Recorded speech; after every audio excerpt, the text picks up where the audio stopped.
Master CVV. నమస్కారం.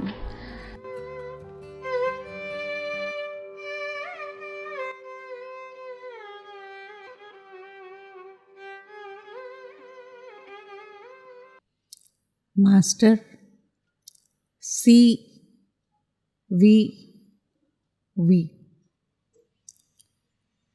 నమస్కారం.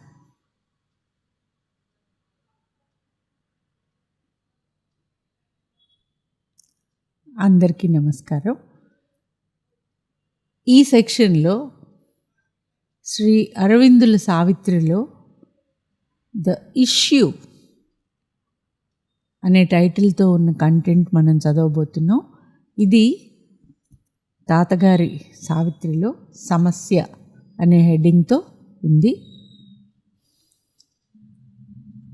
సావిత్రీదేవి ఆ ప్రత్యేకమైన రోజున నిద్ర లేవంగానే ఆ రోజు యొక్క ప్రత్యేకత ఏమిటి అనేది ఎలా గుర్తుకొచ్చింది, ఆవిడకున్న శక్తి సామర్థ్యాలు ఏమిటి, ఎందుకు ఆ రోజు ప్రత్యేకం అనేది సింబల్ డౌన్లో చూసాము.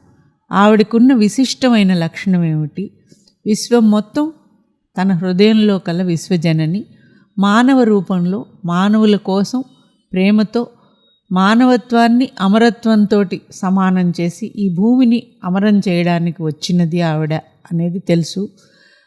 ఆ సమస్య గురించి ఆవిడ ఎలా ఆలోచించింది, ఎలా ఆలోచించబడటం వల్ల ఆవిడ ముందుకు వెళ్ళగలిగింది అనేదే ఈ ఇష్యూ అన్న దాంట్లో శ్రీ అరవిందులు చెప్పారు. సమస్య ఏమిటి? Savitri became conscious on that fateful day of her past in this life and much more.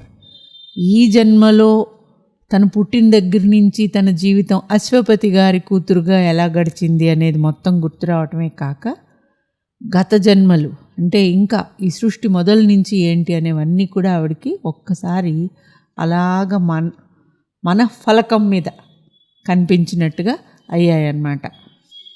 A while withdrawn in secret fields of thoughts, her mind moved in a many-imaged past that lived again and saw its end approach. Dying, it lived imperishably in her. ఈ స్మృతుల కింద గతమంతా కూడాను ఆవిడ హృదయంలో జీవించే ఉంది. మనకు కూడా ఏదైనా ఒకటి గుర్తొచ్చిందనుకోండి, ఆ అనుభవం, దాంతో ఉండే దుఃఖము, we relive the whole thing. అలాగా ఆవిడ కూడా ఒక్కసారిగా అన్నీ గుర్తొచ్చాయి. 12 passionate months led in a day of fate. అంటే ఈరోజు ఉదయం లేవంగానే ఈ 12 నెలలు సత్యవంతుడితో తాను ఎటువంటి సంతోషంతో జీవించింది అనేది మొత్తం కూడా ఆవిడకి మనస్సులో వచ్చింది. Eagle winged through memory skies. ఈ మనస్సు అనే ఆకాశంలో ఒక ఈగిల్ ఇలాగ చిన్నగా ఎగురుతూ ఉంటే వచ్చినట్టుగా ఆ జ్ఞాపకాలన్నీ ఆవిడకి వచ్చాయట అని అరవిందులు ఏం చెప్తారంటే, an absolute supernatural darkness falls on man sometimes when he draws near to God. An hour arrives when fail all nature's means. Forced out from the protective ignorance and flung back on his naked primal need, he at length must cast from him his surface soul and be the ungarbed entity within. That hour had fallen now on Savitri. Her will must cancel her body's destiny. అంటే ఒక మనిషి జీవితంలో, ఒక వ్యక్తి జీవితంలో ఒక్కొక్కసారి సన్మార్గంలో ముందుకెళ్ళాలంటే when he draws near to God, భగవంతుని వైపు వెళ్ళాలి అనుకున్నప్పుడు a supernatural darkness falls. అంటే అపరిమితమైన అంధకారం అనేది జీవితంలో వస్తుంది. An hour arrives when fail all nature's means. మనం ఏ విధమైన ప్రకృతి ప్రయత్నాలు అంటే మానవ ప్రయత్నాలు చేసినా అవి ఫలించవు. Forced out from the protective ignorance and flung back on his naked primal need, he at length must cast from him his surface soul. అంటే ఈ జీవుని మానవ ప్రయత్నాలు పక్కకి తీసేయాల్సి వస్తుందన్నమాట. ఇంకప్పుడు ఏంటంటే లోపలున్న తన ఆత్మశక్తిని బయటికి తీసుకురావాల్సిన పరిస్థితి ఏర్పడుతుంది మనిషికి. అటువంటి ఘడియ సావిత్రికి ఇప్పుడు వచ్చింది. That hour had fallen now on Savitri. అంటే తన మనోబలాన్ని పెంచుకోవటం తప్ప ఆవిడకి ఇంకొక మార్గం లేదు. తాను ఎవరు అంటే తాను కేవలం ఈ శరీరానికి బందీ అయినది కాదు, తన శక్తి ఆ లోపలున్న దివ్యశక్తి అనేది తెలుసుకోవాల్సిన గడియ ఇప్పుడు వచ్చింది. ఆ శక్తిని వాడుకోవాలి. Her will must cancel her body's destiny. అంటే ఈ మార్టల్గా ఉన్నప్పుడు ఉండే విధి విధానాల్ని, డెస్టినీని మార్చాలి అంటే ఆవిడ సంకల్పం దైవ సంకల్పం అవ్వాలి. ఆ దృఢత్వం ఆవిడకి రావాలి. ఇక్కడే కాదు, అరవిందులు తన పుస్తకంలో ఎక్కడా కూడాను అబ్సల్యూట్కి ఇండికేట్ చేయాలంటే క్యాపిటల్ లెటర్ వాడతారు, మామూలు అనుకుంటే స్మాల్ లెటర్ వాడతారు. హర్ సోల్, అంతరాత్మ, ఎస్ చిన్నదిగా ఉంటే మనకందరికీ ఉండేదన్నమాట. జీవాత్మ పరమాత్మ అనాలనుకోండి, జీవాత్మ అంటే చిన్న ఎస్ ఉంటుంది, క్యాపిటల్ ఎస్ అంటే పరమాత్మ అనేలాగా. అలాగ ప్రతి చోట ఆయన ట్రూత్, దేనికైనా స్పిరిట్ అలా వాడతారు. కాబట్టి ఇప్పుడు హర్ విల్, అనంతమైన ఆ will must cancel her body's destiny అని చెప్తారు. ఎవరు? Only that self that builds this figure of self can raze the fixed interminable line. ఆ అంతరాత్మ, ఆ పరమాత్మ మాత్రమే ఈ జీవి పెట్టుకున్న ఈ నియమ నిబంధనల్ని పగలగొట్టి ముందుకు తీసుకువెళ్ళగలడు. Only the self, capital, that builds this figure of self. ఈ జీవిని సృష్టించిన ఆ సెల్ఫ్ ఏదైతే ఉందో అదే ఏం చేయగలదు, మళ్ళీ ఈ కన్స్ట్రక్షన్ అంతా డీకన్స్ట్రక్ట్ చేయగలడు. ఈ ఫిక్స్డ్ ఇంటర్మినబుల్గా మనం పెట్టుకున్న విధి విధానపు గీతలు ఈ సృష్టిలో అన్నీ తీసేయగలదు. Innumerable lives, names, oblivious personalities, buried selves. మనందరం ఏమిటంటే ఎన్నో జన్మలు ఎత్తుతాం, ఎన్నో పేర్లతోటి, ఎన్నో అనుభవాలతో జీవిస్తూ ఉంటాం. వీటిల్లో నుంచి మనకి విముక్తి ఎప్పుడు అంటే, ఆ విముక్తి ఎవరు తేగలరు అంటే ఆ పరమాత్మ తేగలుగుతారు. కాబట్టి సావిత్రి ఏం చేయాలి?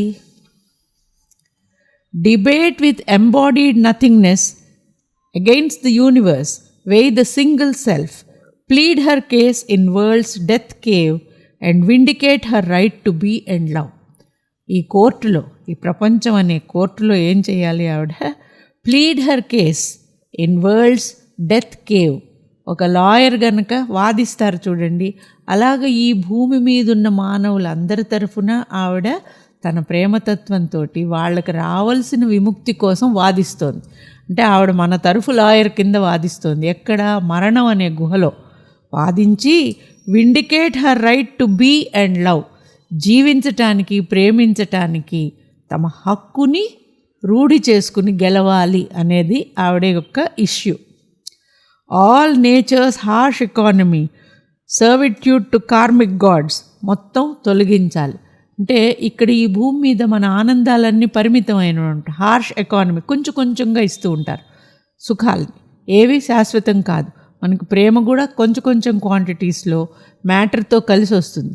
ఇటువంటిది కాదు, అపరిమితమైన ఆనందం, దివ్యత్వము, దివ్య జీవనం, దానికి మేము హక్కుదారులం, అదే మాకు కావాలి అని మన తరఫున వాదించే దేవత ఆవిడ ఇష్యూ అది. దీనికి ఆవిడకి ఎవరున్నారు సహాయం? ఇంతకు ముందే చెప్పారు, ఆవిడున్న లోపలున్న పెద్ద ఎస్ self. No helper had she save the strength within. ఆవిడలో ఉన్న లోపలున్న విల్ పవర్ తప్ప వేరే బయట నుంచి ఆయుధాలు ఏవి లేవు. There was no witness of terrestrial eyes. The gods above and nature soul below were the spectators of this mighty strife. ఈ గొప్ప యుద్ధం ఎక్కడ జరుగుతోంది అంటే దాన్ని చూసి సాక్షులుగా ఉండే మానవ నేత్రాలేవి లేవు. ఎవరు సాక్షులు అంటే గాడ్స్ అబౌవ్ అండ్ నేచర్, చుట్టూ ఉన్న ప్రకృతి, దేవుడు తప్ప టెరెస్ట్రియల్ ఐస్, మానవులెవరు ఈ దివ్య ఘర్షణని చూడలేదు, చూసి వర్ణించే సామర్థ్యం కూడా ఎవరికి లేదు. ఆవిడకి సహాయకారులుగా ఏ సైన్యాలు లేవు. ఆవిడ లోపలున్న బలమే ఆవిడకి సైన్యం. కాబట్టి ఈ రంగం ఎక్కడ సిద్ధం చేశారు ఈ యుద్ధానికి అంటే ఆ ఆశ్రమంలో, అడవిలో, ఎవరూ లేని చోట, జనం అందరూ ఉన్న రాజ్యం మధ్యలో కాదు, ప్రకృతి చూస్తోంది అని చెప్పారు చూడండి. ఆ ప్రకృతి వర్ణన అద్భుతంగా ఉంటుంది. తాతగారు కూడా దాన్ని మనకు చాలా చక్కగా చెప్పారు. Nature in the Ashram where she lived with Satyavan. ఆ ఫారెస్ట్ ఉంది చూడండి. ఆస్టియర్ స్కై పాయింటింగ్ హిల్స్, మునులు తపస్సు చేసుకుంటూ స్థిరంగా ఉన్నలాగా ఉన్న కొండలు. డీప్ థాటెడ్ వుడ్స్, ధ్యానంలో ఉన్న అడవులు. అర్థమవుతుందా? Titanic silences let her grow to the stature of her spirit. Titanic silence అంటే అనంతమైన నిశ్శబ్దమే ఆ చుట్టూ ఉంటే, ప్రకృతి యొక్క కిలకిలలు తప్ప మనుషులు గోల ఏవి లేవు. కాబట్టి ఆవిడ తనంటే తనేమిటి అనేది లోపలికి వెళ్ళి ధ్యానం చేసుకుని తన శక్తి తను తెలుసుకోవడానికి కావలసిన పరిసరాలు అక్కడ ఉన్నాయి. అటువంటి జీవనంతో ఏమవుతుంది? Reduced outward needs burden to a minimum. కోరికలు తక్కువ, అవసరాలు తక్కువ. Giving room for thought of God. కాబట్టి ఆవిడ కాలం అంతా కూడాను భగవద్ధ్యానానికి, సరైన ఆలోచనలకి, ఐడియల్ థింకింగ్కి, స్ట్రెంగ్త్కే వాడుకుంది ఆవిడ ఈ ఏడాది బట్టి కూడాను. Her dramas Prolog was here. ఇక్కడ రాసేసాడు. ఆవిడ ఇప్పుడు నాటకం, ఏ నాటకం జరగబోతోందో ఆ నాటకానికి రంగస్థలం ఏది? ఈ అడవిలో ఇక్కడ జరగబోతోంది అది. In this mighty wildness of patient trees. చెట్లన్నీ చాలా ఓర్పుగా చూస్తున్నాయట, నిశ్శబ్దంగా. ఏం జరగబోతోంది, ఈ యుద్ధం ఎట్లాగా, ఈ డ్రామా ఎలా నడుస్తుంది అని చూస్తున్నాయట. So that is the right spot, right background for the eternal thread on earth. ఆ దివ్య జనని ఈ భూమి మీద అడుగు వేయడానికి సరైన వాతావరణం ఆ వనమే, ఆ అడివే. Here she met Satyavan. Love came to her hiding the shadow death. ఆవిడ ఏడాది క్రితము ఈ వాతావరణంలోనే సత్యవంతుణ్ణి కలిసింది. ముందు ప్రేమ, ప్రేమకి నీడగా మరణం వచ్చాయి. ప్రేమ ఏమనుకుంటోందిట? Never a rarer creature bore his shaft. మన్మధుడిని ఏమంటాము? బాణం వేస్తాడంటాం. ఆ బాణం గుచ్చుకుని ప్రేమ పుట్టింది అంటాం. కానీ ఆ మన్మథ బాణం ఇప్పటి వరకు ఇంత అత్యద్భుతమైన జీవి మీద ఎప్పుడూ వెళ్ళలేదట. ఎందుకంటే ఈ అత్యద్భుతమైన జీవికి వచ్చిన ప్రేమ అనంతమైన ప్రేమ. ఆ ప్రేమకి అవధులు లేవు. మొత్తం విశ్వం ఆ ప్రేమలోకి వెళ్ళిపోయింది. కేవలం శరీరంతో ఉన్న సత్యవంతుడు కాదు దాని టార్గెట్. కాబట్టి love is the burning test of godhead in our parts. ప్రేమ అనేది మన అగ్ని పరీక్షలో నుంచి తీసుకెళ్ళే ఒక మార్గం. కాబట్టి ముందు ఆవిడ దగ్గరికి అనంతమైన ప్రేమ వచ్చి, ఆ ప్రేమ యొక్క ప్రోత్సాహం వల్లనే అనంతమైన ప్రేమ, విశ్వం అంతా ఆవిడ ప్రేమలో ఉంది. కాబట్టి మన కోసం ఆవిడ పోరాడటానికి ఆవిడకి శక్తి కూడా ఇచ్చింది అనేలాగా. Love in her was wider than the universe. The whole world could take refuge in her single heart. ఆవిడ హృదయంలో ఈ విశ్వం అంతా ఇమిడిపోయి ఉంది. Love in her he met his own eternity. అనంతమైన ప్రేమ అంటే ఎలా ఉంటుంది అనేది ఆవిడ హృదయంలో ప్రేమ తనకి తాను చూసుకోగలిగాట. Vastness, high warm subtle ether he refound. అంటే అమృతమయమైన ప్రేమ ఎలా ఉంటుంది అనేది ఈ భూమి మీదకి వచ్చాక మొట్టమొదటిసారి ఆ ప్రేమే తెలుసుకుందిట ఆవిడలోకి బాణం వేసిన తర్వాత. Till this eventful day no mournful line had barred the ray. సావిత్రికి ఈ ఒక్క రోజు వరకు తన జీవితంలో ఎటువంటి దుఃఖము లేదు. ఆ దివ్య తేజస్సుకి ఒక్క మబ్బు కూడా ఎప్పుడూ అడ్డు రాలేదు. She reflected heaven's spiritual joy unstained by earth's breath. Heaven's tranquil shield guarded the missioned child. ఆవిడ ఒక అవతారం, ఆవిడకు ఒక పర్పస్ ఉంది, ఒక మిషన్ ఉంది, అది అకాంప్లిష్ చేయాలి. ఆవిడకి ఈ ప్రపంచంలో ఉండే దుఃఖాలు ఏవి అడ్డు రాలేదు అప్పటి వరకు కూడాను. అన్స్టెయిన్డ్ బై ఎర్త్స్ బ్రెత్, ఈ భూమి మీద ఉండే అల్పమైన దుఃఖాలు, కోపాలు, ఆవేశాలు ఆవిడ మీద ఇంత కూడా మరక వెయ్యలేదు. కానీ there is a darkness in terrestrial things that will not suffer long, too glad a note. On her too closed the inescapable hand, the armed immortal bore the snare of time. కానీ ఈ సృష్టి విధానంలో rule ఏమిటి అంటే, ఈ భూమి మీద terrestrial things శాశ్వతంగా ఆనందంతో ఉండటం అనేది ఇక్కడ రూల్ కాదు. కాబట్టి ఆవిడ జన్మించిన తర్వాత ఇప్పటి వరకు ఏ కష్టం లేదు అంటే ఇంక ఇప్పుడు పెడతాం కష్టం. ఇప్పుడైనా సరే ఆ కష్టం ఏమిటి అనేది నువ్వు ఈ మానవులుగా అవతరించినప్పుడు నువ్వు తెలుసుకోవాల్సిందే, రావాల్సిందే. ద ఆర్మ్డ్ ఇమ్మార్టల్, ఆవిడ లోపల నుంచి సర్వశక్తిమంతురాలైన అమరత్వం దేవత. కానీ ద స్నేర్ ఆఫ్ టైం, కాలం యొక్క పరిమితుల్లోకి ఆవిడ వచ్చింది. కాలం యొక్క పరిమితి అంటే మరణం, దుఃఖం. ఈ భూమి మీద నియమాలు పెట్టేవాళ్ళు ఉంటారే, మనుషులను ఎలా ముందుకు పెట్టాలి అని, వాళ్ళు చాలా ప్లాన్డ్గా ఉంటారట.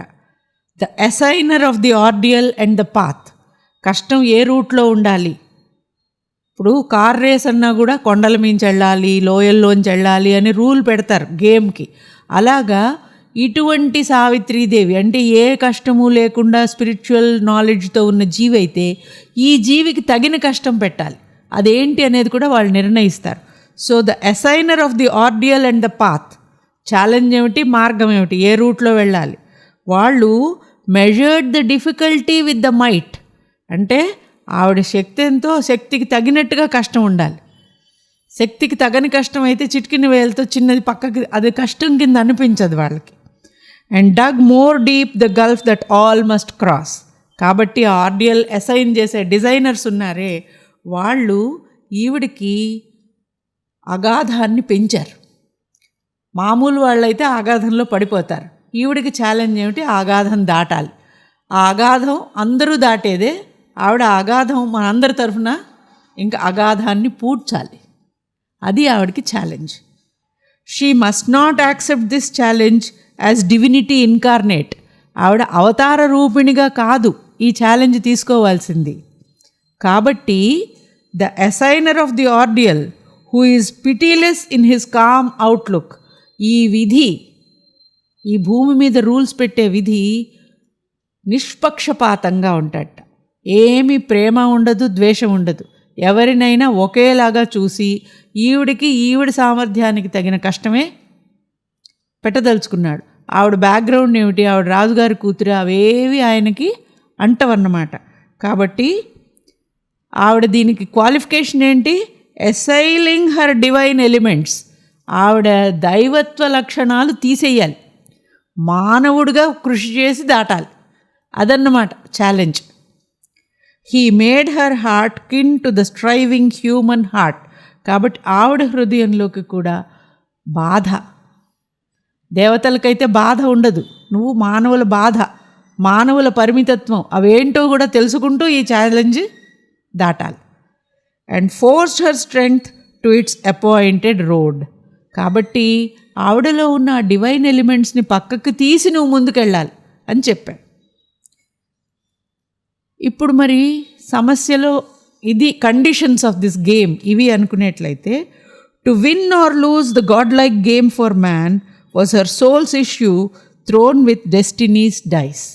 అంటే ఒక ఆట ఆడేటప్పుడు జూదం డైస్ పావులు వేస్తారు కదా, డెస్టినీతో ఆడుతోంది ఇవిడ, విధితో ఆడుతోంది. విధితో ఆడే ఈ ఆటలో, ఈ జూదంలో పందెం ఏమిటి, to win or lose the godlike game for man.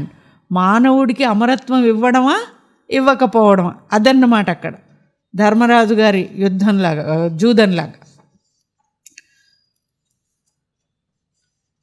కానీ సావిత్రి ఎటువంటిది, ఈ జూదం ఆడటానికి ఆవిడ ఓడిపోవడానికి రాలే. But not to submit and suffer was she born. ఆవిడ పుట్టటం ఈ గేమ్ ఓడిపోవడానికి పుట్టలేదు. To lead, to deliver was her glorious part. ఆవిడ ముందుకు నడిపించటానికే వచ్చింది. ఆవిడకి కూడా అది లోపలికి వెళ్ళినప్పుడు తెలుస్తుంది. Here was no fabric of terrestrial make fit for a day's use by busy careless powers. A conscious frame was here, a self born force. ఆవిడ కావాలని ఈ భూమి మీదకి ఈ రూపం తీసుకుని వచ్చిన దివ్య శక్తి. మామూలు మనుషుల శరీరాలకు ఉన్నలాంటి తేడాలు ఎవరో ఇలా పుట్టించి పారేసినలాగా లేదు. అందుకనే బిజీ కేర్లెస్ పవర్స్ ఎందుకో పుట్టారు అనేలాగా కాదు, ఆవిడ కాన్షియస్గా ఈ రూపంలోకి వచ్చింది. కాబట్టి ఎ bond is put on the high climbing mind, a seal on the too large wide open heart. Death stays the journeying discoverer life. మామూలు మనుషులకి టెరెస్ట్రియల్ బీయింగ్స్కి అయ్యేటైతే ఆ దివ్య జ్యోతిని శక్తిని ఒక్కసారిగా వాళ్ళు భరించలేరు. కాబట్టి మరణం అనేది ఒకటి చిన్న చిన్న డోసుల్లో ఆ జ్ఞానాన్ని ఇస్తూ ముందుకు నడిపించేలాగా చేస్తూ ఉంటుంది. A seal on the too large wide open heart. Death stays the journeying discoverer life. జీవితాన్ని మధ్యలో ఈ యాత్రలో ముందుకు వెళ్ళే వాడికి ఒక స్టాప్ కింద అనుకోండి ఆపుతూ ఉంటుంది ఆ యాత్రని. కానీ Savitri stood up and lit the limitless flame, for in her the superhuman cast its seed. సావిత్రీదేవిలో ఉన్నది మామూలు మానవత్వం కాదు, సూపర్ హ్యూమన్ బీజం ఆవిడలో ఉంది. అందువల్ల ఆవిడ అనంత శక్తిని తెచ్చుకోగలదు కావాలనుకుంటే. ఆవిడ ఆత్మ ఏ కాంప్రమైజెస్కి రెడీగా లేదుట. Her soul was not ready for any compromises. She had a work to do, write the unfinished story of her soul. తన ఆత్మ ఈ భూమి మీద అజ్ఞానంలో నుంచి ఇక్కడికి కొద్ది జ్ఞానం వరకు వచ్చింది. ఈ కథకి సుఖాంతం ఇవ్వాలి అనేసే ఉద్దేశంతో వచ్చింది ఆవిడ. కాబట్టి ఆవిడ కాంప్రమైజులు పర్వాలేదులే, ఇప్పుడు 50 ఏళ్ళు బతికే మనిషి 100 ఏళ్ళు బతకడానికి ఎక్స్టెన్షన్లు అనేలాంటివి ఆవిడ ఒప్పుకోదు. To stay the wheels of doom this greatness rose. దుఃఖం మరణం అనే చక్రాన్ని, ఈ కాలభ్రమణంలో వచ్చే చక్రంలో ఉన్న చీకటిని ఒక్క చేత్తోటైనా సరే ఆపటానికి వచ్చింది ఆవిడ ఇక్కడికి. A magic leverage suddenly is caught that moves the veiled ineffable's timeless will. Shri అరవిందుల వారు ఏం చెప్తారంటే, అటువంటి దృఢ నిశ్చయంతో ఎప్పుడైతే ఈ జీవి తనలో ఉన్న ఆ దివ్యశక్తిని తెలుసుకోవాలి అనేలాంటి సామర్థ్యం అనేది వచ్చినప్పుడు ఏం జరుగుతుందిట? A prayer, a master act, a king idea can link man's strength to a transcendental force. ఎందుకంటే ఈ డిజైనర్స్ ఏం చెప్పారు, నువ్వు మనిషి రూపంలో మనిషి శక్తులతోటే అనేసని. కానీ మామూలు మనిషికైనా ఏం జరుగుతుందిట? ఆ దివ్యత్వం ఒక prayer, A master act, a king idea. అటువంటి అత్యున్నతమైన ఐడియాకి రాజయోగం, కింగ్ ఐడియా రాజయోగంలోకి వెళ్తూ చాలా విశాలమైన ఉద్దేశంతో ఎవరైతే ఉంటారో ప్రార్థన చేస్తారో, man's strength is link to a transcendental force. ఆ దివ్యశక్తికి ఈ మానవ శక్తికి మధ్య ఒక లింక్ లాగా వస్తుందట.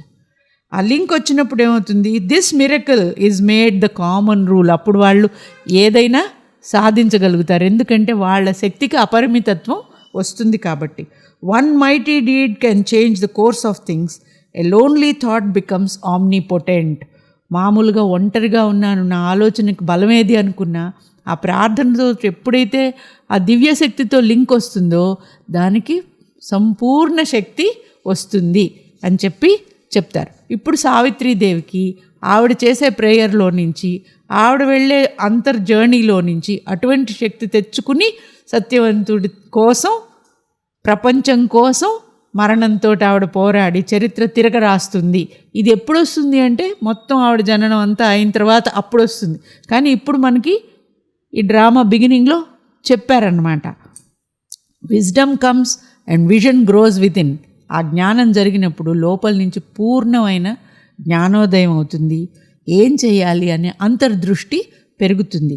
Then nature's instrument crowns himself her king, a godhead stands behind the brute machine.